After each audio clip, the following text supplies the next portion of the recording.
Dream Warriors, check it out. Happy New Year. That's right. This is what I'm considering the first recording of 2019. But hey, it's time to rock and roll. It is the death of Superman and the reign of the Supermen. That's right, DC Animation's double feature. I just saw it at Fathom. I'm loving the Fathom events. But hey, you already hear that music. Let's just get to it. We are jumping right into this recording. I'm not going to do too much for pageantry and audio log right now. And if only because I feel like I have to talk about this, and I have to talk about a little bit like the legacy of the death of Superman. And it's not really like my brain's still trying to process some of it, but it's, maybe not favorable. Why? Because even though it's no secret, I love Death of Superman. I'm someone too that loves Maximum Carnage. These are storylines from 90s comics that people they love to bash. They love to get on their high horse and talk down on people that you cannot possibly enjoy these stories because they're not comic book proper. I'm very much on the outskirts of all of that, same way that I'm on the outskirts of enjoying Michael Bay movies. I know that's completely blasphemous when it comes to film review, but this is Dream Warriors, and if you're new here, thank you so much for joining me. If you're new to Anchor, and if you're listening on Spotify, what up, my boy? Spotify is the largest segment that is growing right now, and that is in thanks to Anchor. And leading into this year, this is a little bit why Dream Warriors had a pause, not a hiatus, just a pause, is because I was kind of working double time to catch up the Anchor feed to the iTunes feed, because there's two separate RSS feeds for Dream Warriors. That's technical, don't even bother looking it up. It's boring, but I just wanted to say that the two feeds are now congruent. So when I release wide, it's going to be on both. And one was the Anchor Spotify feed was actually 15 episodes behind. And I had to figure out a couple different solutions for that. But hey, I did figure out those solutions, and now we're here. So welcome Anchor, welcome Spotify, welcome Google Play, welcome iTunes. Let's rock and roll. So if you're just walking into the door, who is this guy? I am Peter A. DeLuca. I'm your host. I'm just a movie, pop culture, TV, comics, wrestling, NFL, living in Philadelphia guy that just, I enjoy this stuff. I enjoy the long form analysis. And we lean more positive on our reviews and takes here, because I feel like the internet cynicism, the internet rewards cynicism, that's infected review and discussion and criticism. And we're critical of the cynicism here. Okay, it's not saying Dream Warriors podcast enjoys everything and we we have to like it. No, there's a lot of times we're disappointed, but there's more to that. Okay, and this is the form that we're presenting on, meaning that it's an audio file, it's a podcast, it's a broadcast. We can talk and go back into it, and there's enough of an episode flow that we can go to something again years later, weeks later, hours later, days later, and add to that conversation. So this is a little bit of what I also from the pause been focusing on for AKAPAD.com. That's my website, and the big idea for the website is that you can go in there and you can just search, and you get populated fields. So you would be able to get Dream Warriors if you just wanted to know what we said about Superman. You could search it and get it. And that would include all my Superman content. So it would be artwork and submissions and things like that. But yeah, and then there's additional ways to support the show. The Patreon link is available on SoundCloud. It should be also available on Anchor, and you can click and donate right away. This helps fund the show. This gets pizzas for my contributors when they're here. This allows us to travel. We may be going to ZoloCon in, I think, Warminster, PA, in the next few weeks, and we're going to try and do some remote things there. So there's just a lot happening. And, we're also hitting 2019, and we're kind of like a little bit in the middle of the month right now. And the reason why I really backed off from the show, because when I was working on the anchor stuff, I was, really getting deep into the analytics again and just seeing what format. And I'll tell you one thing. When I do my audio logs, that's what I call my intro, like the Peter life element of Dream Warriors. They seem to skid. People want me to get to the reviews quicker. I was able to see that, and I was able to see that the 30-minute, the 22, 30-minute format, we favor that. And so this actually became a little bit of a pushback. Yet again, your requirements evolve as you get information. And what I mean by this is that when I have a contributor like Mark or John or the other Mark or my sister on, we need to be, we're getting to the point where it's more and more designed. And it makes it difficult for me because sometimes, and you know who you are, you'll just hit me up and the ideas aren't formulated, they're not good, they're not crystallized, and I feel like you just want to come in to talk to maybe make yourself feel good. And hey, not that you can't use Peter and Peter's resources to feel better, but there's a lot of time and effort into Dream Warriors at this point that I'd rather us come in hot and know what we're doing and be focused. Now, that can't say you can't use Peter A. DeLuca, that's me, that's your boy, and the great city of Philadelphia that I'm smack dab in the middle of. You can't use the two of us to go out and release and do a mental dump or come over and watch a movie. It's not like we can't go on adventures if you want to make yourself feel good.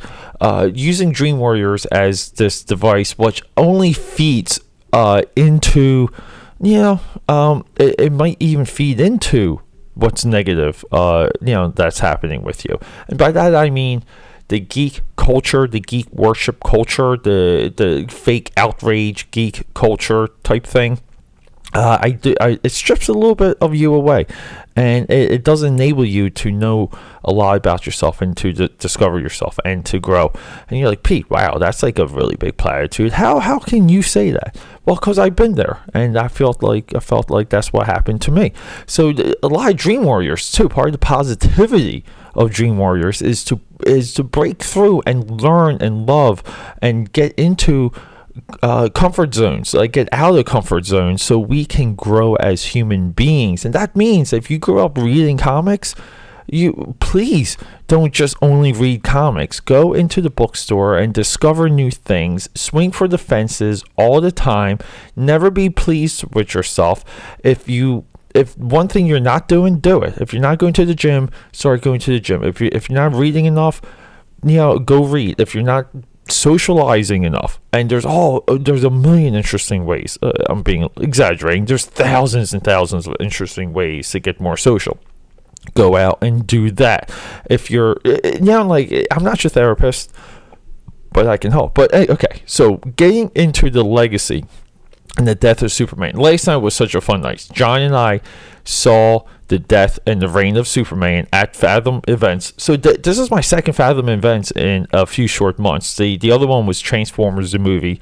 I had to see that in Jersey. That was and this guy almost fought me in the theater. Got into a little bit of a yelling match, but I was completely bombed on alcohol, and I think we were both in the right at that time. But so John, he was coming in fresh. He never saw much of the design work, because I really do like the design work. of the characters for these movies. He wasn't too much familiar. He was a little bit probably more confused with the previously released Superman Doomsday, straight to DVD movie that was, the Bruce Timm driven one. And if we all know who Bruce Timm is one of the minds behind Batman the Animated Series, into Superman the series, JLA, Justice League, and the iterations of the Batman animated through the 90s, meaning Batman Beyond, Batman and Robin, Gotham Knights, it goes on and on. So he did his version of this, and no one liked it. Okay? I think it frustrated more people. It wasn't the story that people wanted. This Death of Superman and the Reign of the Supermen, directed by Kevin Liu, or is it Sammy Liu? Let me check. It is Sam Liu. I apologize. He comes from the school of Rob Liefeld, the co-creator of Deadpool, and the Image Comics co-founder, logo designer also. And he got picked up as a teenager. He's been in comics for such a long time. He originally drew Cybrid, and he was just always a clean artist. And it's awesome that he's directing both of these movies back to back. Essentially, he had a co-director for the first one. Second one, Reign of the Superman, was his reign. It was all him. And these two movies, and it was so much fun watching them back to back, watching them in like a big epic environment. And if you follow me on Instagram, AKAPAD 13, you would have seen I was there. And that's why we follow me on social media, because I'm always doing fun things. So the Death of Superman that came out a couple months ago finally delivered what fans have been expecting from this story, and it fixed a couple problem spots of what was laid down in the comics in the 90s, which became the highest selling storyline in comic history, is the Death of Superman. And that's why this is important, because, and that's a part of the legacy, is that the interpretations of this story, they have to be spot on, and they have to add to the overall narrative, and each one needs to be a different completion, like a different type of piece to fit together, because we just don't want the same story told over and over and over again. Believe it or not, this is what harmed Watchmen, the movie. This is what harmed Dark Knight Returns, the animated, that animated 2-part, straight to DVD, straight to animation, Disney, film. And that's I love both of those films because of the literal adaptation that they are. Would it be cool to deviate, especially for Dark Knight, not for Watchmen? We only copy Watchmen. We don't add to it, because Watchmen is just that damn good.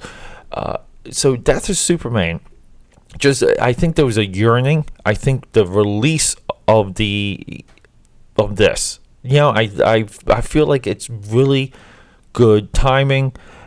We have one of DC's all-time storylines coming out, post Aquaman, and it was just a ton of fun. I've seen Aquaman twice.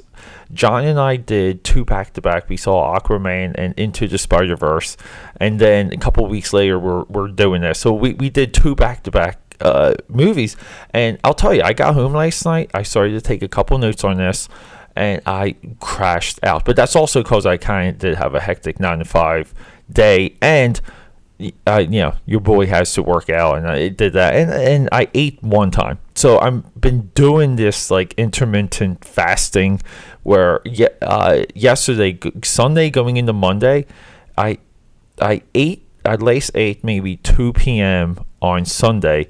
I didn't eat again till about 8 o'clock on Monday. Okay. And I worked out.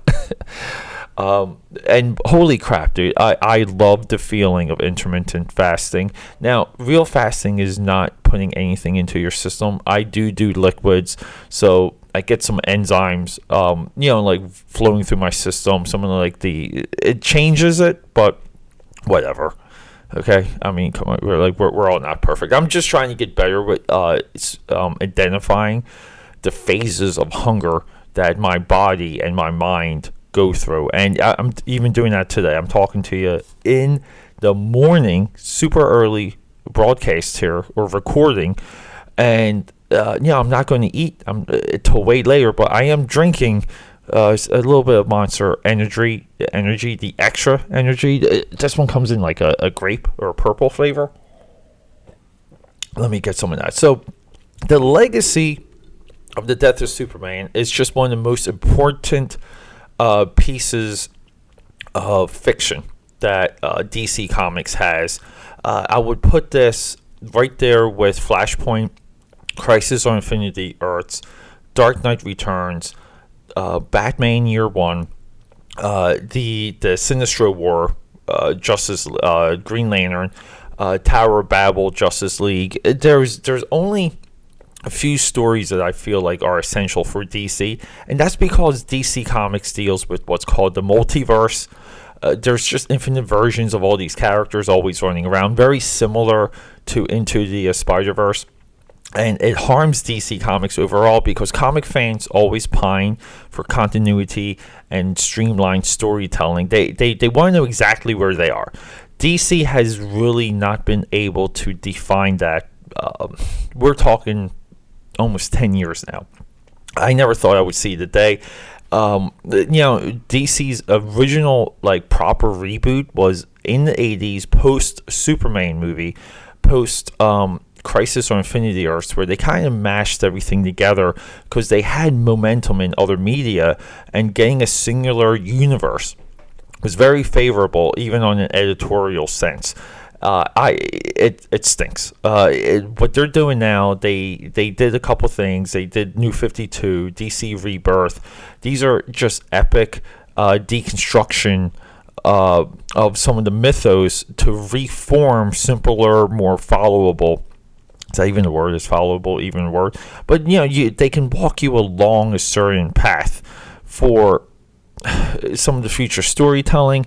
To me, comics are in the middle, and they're afraid of that right now, meaning that if it's Superman or Action Comics 989, you can jump in. There is something for you. It doesn't have to be Action Comics #1 to get you to jump in, because it forces a different creative outcome to pull in the reader. The creative outcome we want to pull in the reader is high competition, and we want the creators to feel like they can do anything they want. Most of the time they do in comics. You don't hear a lot about editorial crunching or they pulling things apart. Okay, the editorial, mostly in comics, lets the creators do what they want to do within a status quo. And that's what editorial does. The industry right now is rudderless when it comes to editorial direction. Some of the independents are driving it a little bit more consistent, like Valiant Comics, but it's different when the big two, DC and Marvel, are somewhat rudderless. DC now, in my opinion, is propping up the industry. That's kind of a bad thing because the characters are a lot less relatable than Marvel. The two need to be balanced, and that like a rising tide raises all ships. So when DC and Marvel don't do well, the rest of the industry just tanks it.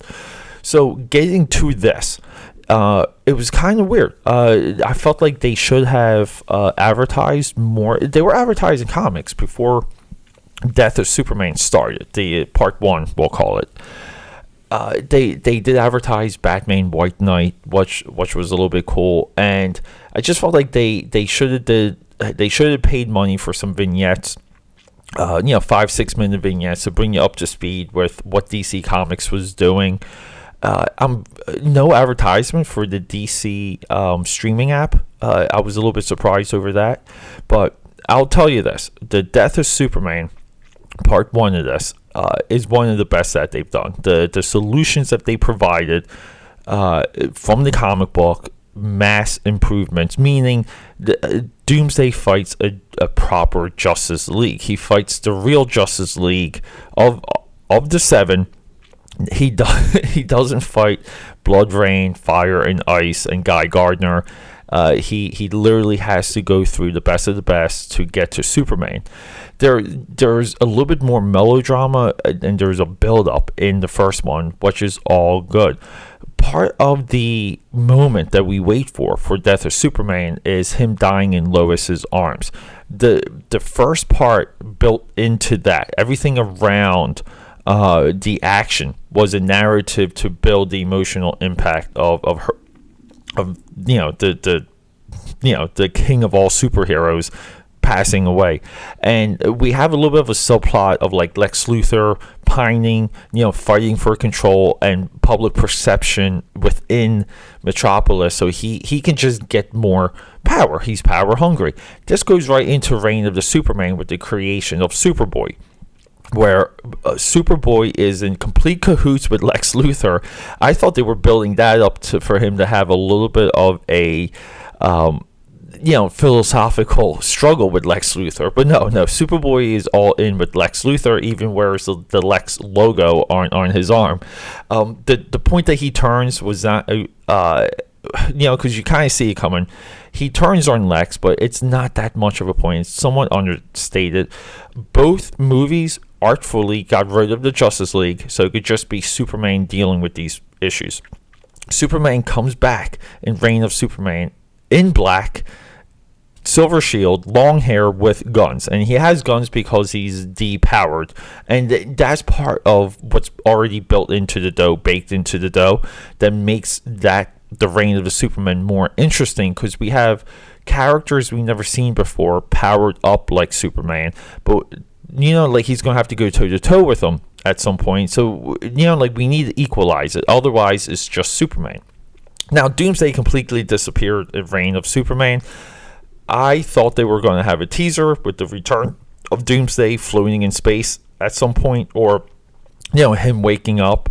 I don't know. We all know what they did with Doomsday. they really weren't clear in how they disposed of him. Maybe they did. John and I were talking a lot at the beginning of Reign of Superman. But my biggest criticism for both of these films, and I'm calling them films back to back, is that the Reign of the Superman does not have the emotional punch. We have a lot of characters. It's tough to follow, and we really don't know the stakes or don't care about the stakes as they're happening. This is very, very common in animation, and that's because we're limited.